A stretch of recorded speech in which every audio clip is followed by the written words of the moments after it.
ഇതാ big boss കാണാറുണ്ടോ നീ? ഇല്ലടാ, ഇപ്രാവശ്യത്തെ സീസൺ എനിക്ക് കാണാനേ പറ്റിയിട്ടില്ല. ഞാൻ എന്നിട്ട് സമയം കിട്ടുമ്പോ എന്താ ആദ്യം തൊട്ട് കാണാം എന്ന് പറഞ്ഞിട്ടിരിക്കും. പക്ഷെ കാണാനേ പറ്റുന്നില്ല. കാണുന്നുണ്ടോ? ഞാൻ കാണാറുണ്ട്. ഇപ്പൊ കുറച്ചൊരു ഗ്യാപ്പ് ആ വന്നേ ഉള്ളൂ. ആ പക്ഷെ ഞാൻ കാണാറുണ്ട്. എനിക്ക് ഇഷ്ടാട്ടോ. ആണോ? എങ്ങനെയുണ്ട് ഇപ്രാവശ്യത്തെ സീസൺ? എങ്ങനെയുണ്ട്? എല്ലാ പ്രാവശ്യത്തെയും പോലെടാ. അവിടെ ഉം, മെയിൻ കാര്യം കുറച്ച് ആൾക്കാര് ഓവർലി എല്ലാ കാര്യങ്ങളും തൊട്ടേനും പിടിച്ചേനും ഒക്കെ ഉം, കൺഫ്രണ്ടേഷൻ. ഉം. ബാക്കി കുറച്ച് ആൾക്കാര് കണ്ടു വേണ്ടപ്പോ മാത്രം ആലോചിച്ച് റെസ്പോണ്ട് ചെയ്യും. ആ, ആ, അതെ സാധാരണ അതെ, ഒന്ന് സ്വഭാവം തന്നെ. സേഫ് ആയിട്ട് നിന്ന് അതെ കളിക്കാൻ അതെ വേണ്ടി അതെ അതെ. വരുന്നത്. പക്ഷെ അതന്നെയല്ലേ രണ്ട് മനുഷ്യരുടെ രണ്ട് നേച്ചറും ല്ലേ? സത്യം ചില സത്യം സത്യം. ആൾക്കാര് എന്ത് കണ്ടാലും അവർക്ക് റെസ്പോണ്ട് ചെയ്യണം. ഉം, നല്ലതായാലും ചീത്തയായാലും ട്ടോ. അതെ ചില ആൾക്കാര് എന്ത് കണ്ടാലും പതുക്കെ ഒന്ന് ആലോചിച്ച് അതെ അതെ, ഉം, നമ്മള് ജീവിതത്തിൽ അങ്ങനത്തെ കുറേ ആൾക്കാരെ നമ്മള് കാണുന്നുണ്ട്. ഈവൻ ചില കാര്യങ്ങളിൽ ലോജിക്കായിട്ട് തോന്നിക്കഴിഞ്ഞു കഴിഞ്ഞാൽ ചിലവര് റിയാക്ട് ചെയ്യും. ഉം. ലോജിക് അല്ലാത്തതിലും എന്തിലും കയറി ആ, മൂപ്പിടുന്നത് ഉം, ആൾക്കാരും ഉണ്ട് കേട്ടോ. ഉം, ഉം. അങ്ങനത്തെ കുറെ ആൾക്കാരുണ്ട്. കുറെ ആൾക്കാർ എന്തോ ആയിക്കോട്ടെ, ഞാൻ മിണ്ടുന്നില്ല, like as long as it is not impacting me, എനിക്കും കുഴപ്പമില്ല എന്ന് പറഞ്ഞിട്ടിരിക്കുന്നവരും ഉണ്ട്. പക്ഷെ അങ്ങനെ പല പല ഇമ്പാക്ട് ചെയ്താലും ചിലപ്പോ നമ്മൾ വിചാരിക്കില്ലേ, ഞാനിപ്പോ പറഞ്ഞിട്ട് അവർക്ക് ഇനി ഒരു ബുദ്ധിമുട്ടാവണ്ട, അവർക്ക് ഹേർട്ട് ചെയ്യണ്ട, അവരെ ഹേർട്ട് ചെയ്യണ്ട എന്നൊക്കെ പറഞ്ഞിട്ട് മിണ്ടാണ്ടിരിക്കുന്ന സിറ്റുവേഷനും ഇല്ലേ? ചിലപ്പോ അപ്പുറത്തെ ആൾക്കാർ പറഞ്ഞത് ഇത്തിരി ഹേർട്ട്ഫുൾ ഒക്കെ ആയിരിക്കും. അപ്പൊ ഞാനൊരു കാര്യം ആ. ചോദിക്കട്ടെ, ചിലപ്പം അങ്ങനെ ഒന്ന് പറഞ്ഞു കൊടുത്താൽ ഉം, മറ്റേ ആൾക്ക് ഉം, അറിയാണ്ട് ഇപ്പൊ ഉം, നമ്മൾ തോന്നും നമ്മൾ ചെയ്യുന്ന റൈറ്റ് ഉം, എന്ന് ഉം, എപ്പോഴും. ഉം, അപ്പം ഇപ്പൊ നീ ഒന്ന് പോയിന്റ് ഔട്ട് ചെയ്യാ, ഇപ്പൊ എന്നെ ഉം, ഉം, ആണെങ്കിലോ ഒന്ന് പോയിന്റ് ഔട്ട് ചെയ്യാ, രഞ്ജു നീ അങ്ങനെ ചെയ്ത് ശരിയായില്ല, ഉം, ഇങ്ങനെ ചെയ്ത ഉം, കുറച്ചും കൂടെ നല്ലതായിരുന്നു ഉം, എന്ന് പറഞ്ഞാ ഉം. Want it help me? പക്ഷെ എല്ലാ സമയത്തും ഇപ്പൊ അങ്ങനെ പറഞ്ഞു കൊടുക്കാനുള്ള ഒരു സമാധാനം ഉണ്ടാവുമോ എല്ലാ നമുക്ക്? സമയം വേണ്ട. അല്ല, ഇപ്പൊ പറയുമ്പം ഉം, റിയാക്ട് സട്ടിൽ മൂഡാണെങ്കിൽ നമ്മൾ പറഞ്ഞു എന്ന് വരും. ഉം, ഇപ്പൊ ഒരു കാര്യം പെട്ടെന്ന് ഒട്ടും ഇഷ്ടപ്പെട്ടില്ല വെച്ചോളൂ ആ രീതി. ഉം, ഉം, ഇഷ്ടപ്പെട്ടില്ലെങ്കിൽ നമ്മൾ പറയുന്ന ടോണും കുറച്ചിത്തിരി ഹാർഷായിരിക്കില്ലേ? ഉം. ഇപ്പൊ ഞാൻ പറയാം, റോഡ് റേഞ്ച്, ഉം, നമ്മൾ ഡ്രൈവ് ഉം, ചെയ്യുന്നു, ഉം, നമ്മൾ കറക്റ്റ് ആയിട്ട് ഉം, പോയിക്കൊണ്ടിരിക്കുക, പെട്ടെന്നൊരു ബൈക്കുകാരൻ കട്ട് ചെയ്തു, ഉം, നമുക്ക് സഡൻ ബ്രേക്ക് ഇടേണ്ടി ഉം, വന്നു. ഉം, ഏഹ് ഉം. അപ്പൊ നമ്മൾ എങ്ങനെ റിയാക്ട് ചെയ്യും ആ ഒരു സിറ്റുവേഷനിൽ? ചിലവര് ഷൗട്ട് ചെയ്യും, ഇല്ലാന്നല്ല. പക്ഷെ ഷൗട്ട് ചെയ്യേണ്ട ആവശ്യം ശരിക്കും ഉണ്ടോ? അതെ, ഷൗട്ട് ഷൗട്ട് ചിലപ്പോ അയാള് ചെയ്തതുകൊണ്ട് കേക്കത്തോലില്ല, അയാളൊന്ന് ആള് പോയിണ്ടാവും. കേക്കില്ല. ആ, നമ്മളെ കൂടെ കാറിലിരിക്കുന്നവര് മാത്രമേ കേക്കുള്ളൂ. കാറിൽ ഇരിക്കുന്നവരെ കേക്കുള്ളൂ. അവിടെ ഷൗട്ട് ചെയ്തത് കൊണ്ട് എനിക്ക് തോന്നില്ല ആ സമയത്ത് ഒരു ഉപയോഗം ഉണ്ട് എന്ന്. ഓക്കെ. പിന്നെ നമുക്ക് കുറച്ച് കൺസിഡർ ചെയ്യുന്ന ഒരു മെത്തേഡ് എന്താ അറിയോ?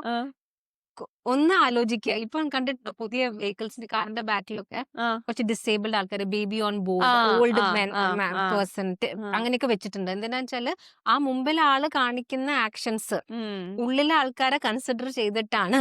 അപ്പം ഉം, നിങ്ങളും കുറച്ച് കൺസിഡറേറ്റീവ് ആയിക്കോളൂ. ആ കാരണം നമ്മൾ തന്നെ റോഡ് പോകുമ്പം, ഇപ്പം എന്റെ ഹസ്ബൻഡ് ഒക്കെ ഫ്രണ്ടിൽ പോണ കാറിലാള് ആ സ്ലോ ആയിട്ട് പോവാന്ന് വെച്ചാൽ നമ്മുടെ സ്പീഡിന് ആ മാച്ച് ചെയ്യാതെ അവരിങ്ങനെ ആ ഇൻഡിസൈസീവ് ആയിട്ട് ഇങ്ങനെ അങ്ങോട്ടും ഇങ്ങോട്ടൊക്കെ ആ കളിക്കുമ്പോൾ ആ അവർക്ക് ഇറിറ്റേഷൻ ആ വരുന്നത് ഞാൻ ആ കാണാറുണ്ട്. ആ അപ്പം എനിക്ക് തോന്നും ആ ഉള്ളത്തെ ആളെ പറ്റി നമ്മൾ ഒരു മിനിറ്റ് ആലോചിച്ചാ ഉം, ഒരു ഒന്നോ രണ്ടോ മിനിറ്റിന്റെ ഒരു കാര്യല്ലേ ഉള്ളൂ. ഉം. ഒന്ന് ശാന്തമായി ഇരുന്നുകൂടെ? അപ്പൊ ഞാൻ ഇവിടെ ഒരു കാര്യം ചോദിക്കട്ടെ, ഉം, അങ്ങനെ സ്ലോ ആയിട്ട് പോകുന്നവർക്ക് ഉം. ലെഫ്റ്റ് സൈഡ് പോയാൽ മതി. ആ, അപ്പൊ അത് ബാക്കിയുള്ളവർക്ക് നന്നായിട്ട് റൈറ്റ് സൈഡിൽ ഡ്രൈവിംഗ് കൂടെ പോവല്ലോ. അറിയുന്നവർക്ക് അതൊക്കെ പറ്റും. ഇത്തിരി ഡ്രൈവിംഗ് കുറച്ച് അറിയുന്ന ആ, ആൾക്കാരാണെങ്കിൽ അതെനിക്ക് തോന്നുന്നു റൂൾസ് ആൻഡ് റെഗുലേഷൻസ് വലുതായിട്ട് അപ്പൊ അറിയാഞ്ഞിട്ടാന്ന് അത് തോന്നുന്നുണ്ട്. ഡ്രൈവിംഗ് ഒരു സൈഡില്. ഉം, ഇതിപ്പോ ജനറൽ നേച്ചർ ആണെച്ചോളൂ. എനിക്ക് ഉം, തോന്നുന്നു ഈ റോഡിലായാലും ശരി, വീട്ടിലായാലും ശരി, ഓഫീസിലായാലും ശരി, ഉം, ഫ്രണ്ട്സിന്റെ കൂടെ ആയാലും ശരി, ഉം, ഈ ദേഷ്യം വരുന്നവര് ഉം. അപ്പപ്പോ അവരുടെ ദേഷ്യം കാണിക്കുന്നു തോന്നുന്നു. ഇവിടെ വ്യത്യാസം എങ്ങനെയാണെന്നറിയാം, ഉം, ഹൗ യു റിയാക്ട്. ഉം, ഉം, അത് മാറ്റേഴ്സ് എന്ന് എനിക്ക് ഉം, തോന്നുന്നുണ്ട് കേട്ടോ. ഉം, ബിക്കോസ് ഇപ്പൊ ഒരു ഒരു ഒരു ഗ്രൂപ്പ് ഡിസ്കഷൻ നടക്കുകയാണ്, ഉം, എന്തെങ്കിലും ഉം, ഉം, ഒരു കോമൺ ഒരു ഉം, കാര്യത്തിനെ പറ്റി ഡിസ്കസ് ഉം, ചെയ്തുകൊണ്ടിരിക്കുകയാണ്. ഉം, അവിടെ നമ്മൾ നമ്മുടെ ഒപ്പീനിയൻസ് പറയണം. ഉം, പക്ഷെ എങ്ങനെ പറയുന്നു ഉം, എന്നുള്ളതാണ് വാട്ട് മാറ്റേഴ്സ്. ഉം, ഇപ്പം ഇപ്പൊ ഞാനാണ് ഈ ഗ്രൂപ്പിൽ 5 പേരുണ്ട്, എന്നെ കൂടെ കൂട്ടിയിട്ട് 4 പേരും ഞാൻ പറയുന്നതിന് എഗൻസ്റ്റ് ആയിട്ടാ പറയുന്നത്. മീൻ എന്റെ ആ, കാഴ്ചപ്പാടിന് എഗൻസ്റ്റ് ആയിട്ടാ. പക്ഷെ ഞാൻ അവിടെ ഷൗട്ട് ചെയ്ത് ഉം. എന്റെ ആധിപത്യം കാണിക്കേണ്ട കാര്യമില്ല. ആ, ബട്ട് എനിക്ക് എന്താണോ എനിക്ക് റൈറ്റ് ആയിട്ട് തോന്നുന്നത് അത് സ്ട്രെയിറ്റ് ഫോർവേഡ് ആയിട്ട് പറയുക. ഉം. എനിക്ക് തോന്നുന്നു ആ ഒരു നമ്മളുടെ എന്താ പറയാ, ഒരു ഒരു വോയിസ് വോയിസ് മോഡുലേഷനിലും അങ്ങനെയൊക്കെയാണെന്ന് തോന്നുന്നു ഈ പ്രശ്നങ്ങൾ വരുന്നത് അതാണ്. ആക്ച്വലി. ഉം, ഇപ്പം നമ്മളുടെ അടുത്ത് ഇപ്പം സ്കൂളിന്റെ ഒരു മീറ്റിംഗ് ഓർ എനിത്തിങ്, ഒരു സജഷൻ ചോദിക്കുക. ഉം. ഞാൻ പറയുന്ന സജഷന്റെ ചിലപ്പോൾ 10 പേർക്ക് അതൊരു നല്ല സജഷൻ ആയിട്ടേ തോന്നില്ല. തോന്നില്ല. പക്ഷേ ഉം. എന്നും പറഞ്ഞ് ഞാൻ എന്റെ സജഷൻ പറയാണ്ടിരിക്കണോ? പറഞ്ഞിട്ട് അവരൊട്ടും കേൾക്കുന്നില്ല വെച്ചോളൂ. വേണ്ട. പിന്നെ ഓപ്പോസിഷനിൽ ഒരു 5 ആൾക്കാർ പറയുന്നുണ്ട് ആ വെച്ചോളൂ നമ്മള്. അപ്പൊ ഓട്ടോമാറ്റിക്കലി വോയിസ് റേസ് ആവാൻ ടെൻഡൻസി വരില്ലേ അങ്ങനത്തെ ആൾക്കാർ? അത് അവരുടെ വോയിസിലും ഇരിക്കും. എന്ന് ഉം. പറഞ്ഞു കഴിഞ്ഞാൽ ഡിബേറ്റ് പോലെ ആ അടി ഉണ്ടാക്കാൻ കോൺവെർസേഷൻ വന്നാൽ ഡിബേറ്റിലെത്തി ആ ഡിബേറ്റോ അപ്പം ആർഗ്യുമെന്റിലേക്ക് അപ്പം പോവില്ലേ? അപ്പൊ ആർഗ്യുമെന്റിലേക്ക് പോകും. ഡെഫിനറ്റ്ലി അപ്പൊ എനിക്ക് തോന്നുന്നു. അങ്ങനത്തെ സമയത്ത് ചില ആൾക്കാരുണ്ടല്ലോ ഒന്നും മിണ്ടാതെ ഉം. അതങ്ങട്ട് ഒതുക്കാനുള്ള ബെസ്റ്റ് മെത്തേഡ് ആ സമയത്ത് ഒരാൾ ക്വയറ്റ് അതും ആയാ പോരെ? ശരിയാണോ എന്താന്നറിയോ? ഉം. പിന്നെ ചിലപ്പോ എനിക്ക് തോന്നും, അയ്യോ ഞാൻ ആ സജഷൻ പറഞ്ഞില്ലല്ലോ, എനിക്കത് കറക്റ്റ് ആയിട്ട് തോന്നിയ ഒരു സാധന.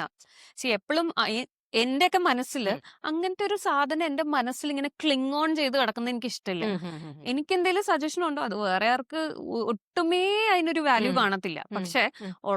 ഉള്ളതുപോലെ പറയണം എന്നുള്ളത് എനിക്ക് തോന്നാറുണ്ട്. Okay okay. ബിക്കോസ് ആ ഒരു ഓപ്പർച്യൂണിറ്റി മിസ് ചെയ്താൽ ഉം. പിന്നെ എനിക്കൊരു ഓപ്പർച്യൂണിറ്റി അങ്ങനെ എന്റെ ഈ സജഷൻ വെക്കാനോ അല്ലെങ്കിൽ എന്റെ ഐഡിയാസ് പ്രകടിപ്പിക്കാനോ ഉം. ഒരു ഓപ്പർച്യൂണിറ്റി കിട്ടണമെന്നില്ല. അത് ഒരേ മൂഡിൽ പോകുമ്പം നീ പറഞ്ഞത് സത്യാട്ടോ. ഉം. നമുക്കും പറയണ്ട പറയാ അങ്ങട്ട്.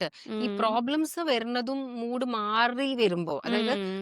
ആർഗ്യുമെന്റിന് ഈഗോയിസ്റ്റിക് അല്ലാതെ ആ ആൾക്കാരെടുത്താൽ അതെ അല്ലേ? അതെ അപ്പൊ എന്താ വെച്ചാൽ ഒരു നോർമൽ കോൺവെർസേഷൻ അതിൽ അതെ പ്രോബ്ലം ഇല്ല. കറക്റ്റ്. പ്രശ്നം എന്താ വെച്ചാൽ ഒരാൾ പറയുന്നത് നമ്മൾക്ക് ഇഷ്ടല്ല അഭിപ്രായം എന്ന് പറയുമ്പോഴേക്കും ആ അപ്പുറത്തെ ആൾക്ക് ആ വ്യൂനെ അങ്ങനെ ആ അക്സെപ്റ്റ് ചെയ്യാൻ പറ്റുന്നില്ല. ചിലപ്പോ പറയുന്നത് മാത്രല്ല അയാളെ ഇഷ്ടമില്ലാണ്ട് വന്നാലും ഈ കണ്ടതിനും കുഴിച്ചതിനും ഒക്കെ പിടിച്ച് എന്താ പറയാ ഒപ്പോസ് ചെയ്യാനുള്ള ഒരു നേച്ചറും വരും. അതിനുണ്ട്. എന്താന്ന് പറഞ്ഞാൽ അങ്ങനത്തെ ഒരു എനിക്ക് മലയാളത്തില് ഇഷ്ടമല്ല. മലയാളത്തിൽ അതിനൊരു പ്രൊവർബ് ഉണ്ട്. നിനക്കറിയോ? ഇല്ല. എന്താ ഇഷ്ടമില്ലാത്ത പട്ടിക്ക് തൊട്ടതെല്ലാം കുറ്റം.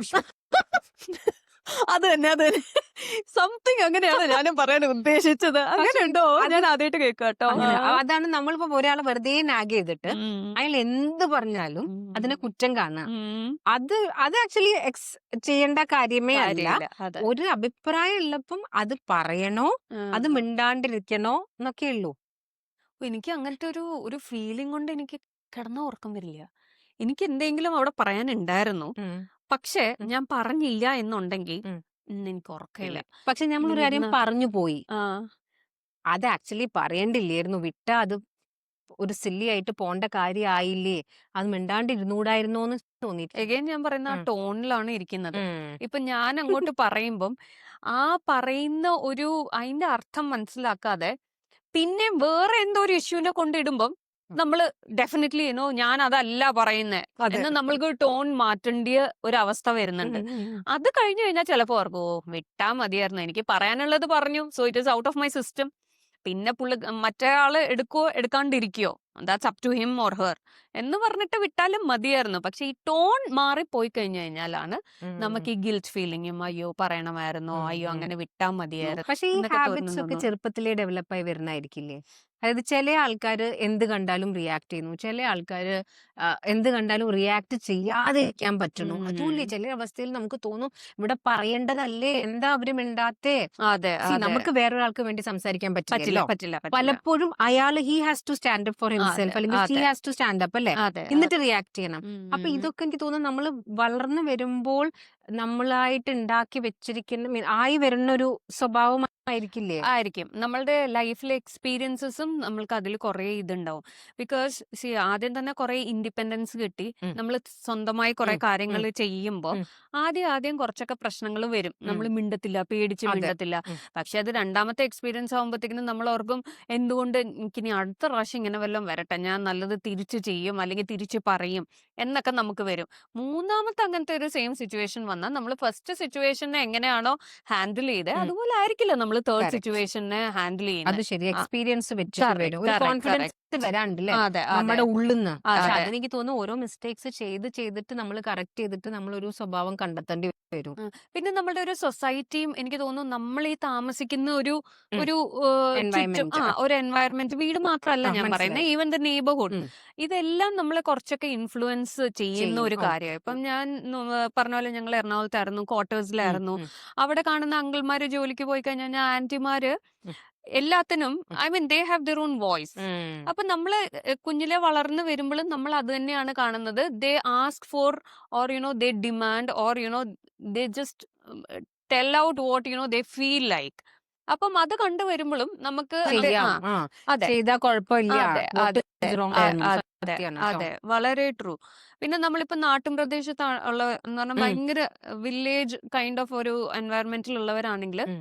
ചിലപ്പോ അവർക്ക് അവരുടെ ഐഡിയാസ് പറയാനോ ഉം. അല്ലെങ്കിൽ എന്തെങ്കിലും റിയാക്ട് ചെയ്യാനോ ഒക്കെ കുറച്ച് പേടിയുണ്ടാവും. മാത്രമല്ല ഒതുങ്ങിയിരിക്കുന്നത് ഒരു ഗുഡ് എക്സാമ്പിൾ ആയിട്ടാണ് ആ, അവര് സെറ്റ് ചെയ്യുന്നത്. കറക്റ്റ്, ഈ കറക്റ്റ്, ഒതുക്കം കറക്റ്റ്. പറഞ്ഞാൽ റെസ്പെക്ട് കൊടുക്കണം കൊടുക്കണ്ട അല്ല. അല്ല. ഒന്നും പറഞ്ഞിട്ടില്ലെങ്കിൽ അതൊരു നല്ല കാര്യം. അതെ, അതെ.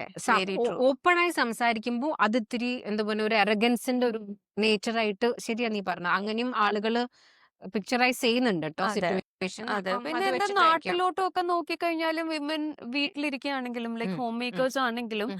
അവര് ജസ്റ്റ് വീടും നോക്കിയിരിക്കുന്നവരല്ല. ഓ. അവര് വെളിയിൽ പോയി അവരുടെ കാര്യങ്ങൾ ചെയ്യുന്നവരാ. അപ്പം ആ ഒരു എന്താ പറയാ ഒരു തന്റേടം ഒരു എന്നൊക്കെ പറയില്ലേ, ധൈര്യം ആ വരും. ഒരു ആ. ധൈര്യം, പറയാനുള്ളൊരു ധൈര്യം Correct. അതൊക്കെ കിട്ടും. ഉം. അപ്പം depends on situation to situation. നമ്മൾ ഈ എന്താ പറയാ ഇങ്ങനെ കളയാനുള്ളതിനെ ഇങ്ങനെ കളയണോ അതോ ഇങ്ങനെ കളയണോ എന്നുള്ളതാണ് എനിക്ക് തോന്നുന്നു which makes the situation work. അപ്പൊ എന്ത് സിറ്റുവേഷൻ വന്നാലും അപ്പത്തെ നമ്മൾക്ക് ഉള്ള കോമൺ സെൻസും അതെ. വിസ്ഡം യൂസ് ചെയ്തിട്ട് കറക്റ്റ്. പതുക്കെ ഹാൻഡിൽ ചെയ്യേണ്ട പതുക്കെ ഹാൻഡിൽ ചെയ്യുക. പിന്നെ വളരെ മോശപ്പെട്ട ഒരാൾ നമ്മളോട് ബിഹേവ് ചെയ്യാന്ന് വെച്ചാൽ അവിടെ ഒതുങ്ങി നിൽക്കേണ്ട അതെ. രണ്ട് സിറ്റുവേഷൻ ഉണ്ടടാ. ഇപ്പൊ ആ. കണ്ടില്ലേ അഗ്രസീവ്നെസ്. ഇപ്പം ഏതോ ഒരു ഫംഗ്ഷന്റെ കാര്യം കരാമേല് ആ, സെലിബ്രേഷൻ എന്തോ ഒരു ചെറിയ സിറ്റുവേഷൻ വന്ന് അതെ. അത് കൂടി കൂടി വരികയല്ലേ. ദാറ്റ് അപ്പം ഈസ് ബാഡ്. എല്ലാം നോക്കിയും കണ്ടും ചെയ്യണം. കാരണം അതെ. ഓപ്പോസിറ്റ് നിൽക്കുന്ന ആൾ എന്ത് മെന്റാലിറ്റിയോടെയാ വരുന്നേ അറിയില്ല. അവിടെ നമ്മുടെ കോൺഫിഡൻസും ബോൾഡ്നെസ്സും കാണിക്കണോ. അതെ, അപ്പം ഒന്നും മിണ്ടാതെ സൈഡ് കൂടി പോകണ്ടാണോ അതെ. നല്ലത് പിന്നെ എന്നൊക്കെ വേറൊരു കാര്യം ആലോചിക്കണം. എന്താന്ന് പറഞ്ഞാൽ നമ്മൾ നമ്മുടെ രാജ്യം വിട്ടോ അല്ലെങ്കിൽ ഉം. നമ്മുടെ സ്റ്റേറ്റ് വിട്ടിട്ടോ ഓക്കെ. അല്ലെങ്കിൽ കൺട്രി വിട്ടിട്ടോ എപ്പോ പോയാലും നമ്മൾ പ്ലീസ് ബാക്കിയുള്ള ഒരു കൺട്രിയുടെ ഒരു ഒരു അവരുടെ ഒരു സ്റ്റാൻഡേർഡ് ഓഫ് ലിവിങ് അല്ലെങ്കിൽ അവരുടെ അവിടെ പോയിട്ട് നമ്മളൊരു അടി ഉണ്ടാക്കാനുള്ള ഒരു സിറ്റുവേഷൻ എത്ര ബാഡും ആയിക്കോട്ടെ, ഐ തിങ്ക് നമ്മൾ അതിനൊക്കെ മിണ്ടാതെ കളയേണ്ടത് തന്നെയാണ്. പിന്നെ റൂമിന്റെ അകത്ത് പോയി അങ്ങോട്ടും ഇങ്ങോട്ടും ചീത്ത പറയാം, അത് വേറെ കാര്യം. അതെ. അപ്പൊ നമുക്ക് എന്ത് സിറ്റുവേഷൻ നമ്മളെ മുമ്പിൽ വന്ന് വീണാലും അതിനെ നന്നായിട്ട് ഹാൻഡിൽ ചെയ്യാനുള്ള വിസ്ഡം ഉണ്ടാവണേന്ന് പ്രാർത്ഥിക്കുക. നമുക്കുള്ള നല്ല നല്ല കാര്യത്തിനെ കൗണ്ട് ചെയ്ത് ഹാപ്പി ആയിട്ട് ആ ബ്ലെസ്സിങ്സിനെ സൂക്ഷിക്കുക. ഗ്രേറ്റ്ഫുൾ ആയിട്ട് ഇരിക്കുക. അത്രേ നമുക്കിപ്പോ ചെയ്യാൻ പറ്റുള്ളൂ. താങ്ക്സ് അതെ. For watching echoes of her with run and go. Bye.